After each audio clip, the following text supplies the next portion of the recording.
Hearing you at one of our digital culture talks earlier this year, and you were speaking about digital inclusion and the tools that open up arts and culture to everyone.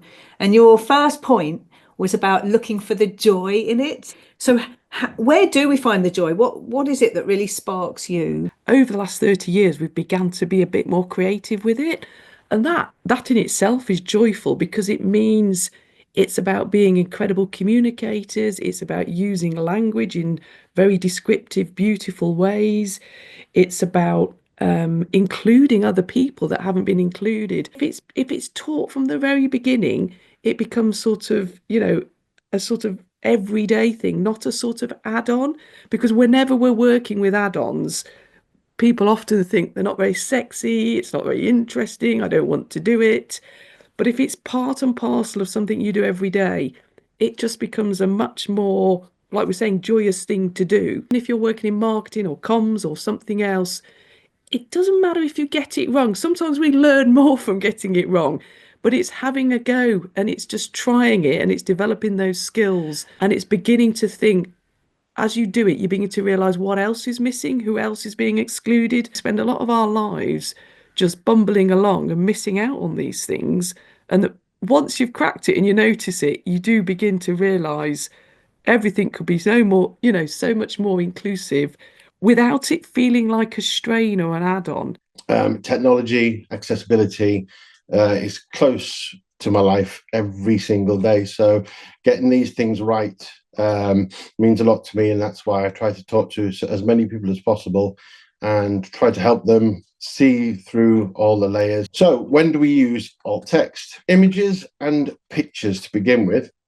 Make sure to convey the content of and the purpose of an image in a concise manner. Consider what is important about an image. For example, important context might be the setting, the emotions on people's faces, the colours or the relative sizes. Writing alt text is all about context, being aware of how the image is presented and the context in which it is set will give an assistive technology user such as myself a better experience. And adding bad alt text is still better than adding no alt text at all.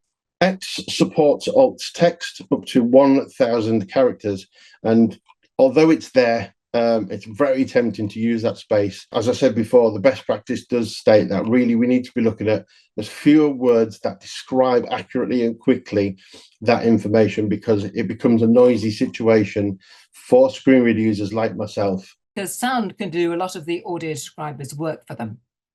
So it might be self-explanatory, but it's always influenced by what we see.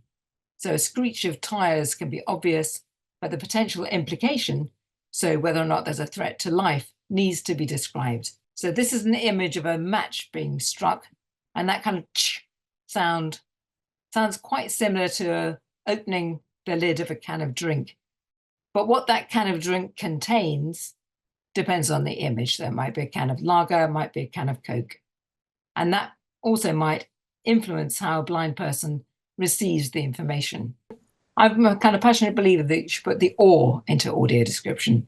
So we should all be, if we're all wowed by an image of something, how do you get that across verbally, or not even necessarily verbally, maybe through the sound by adding a soundtrack?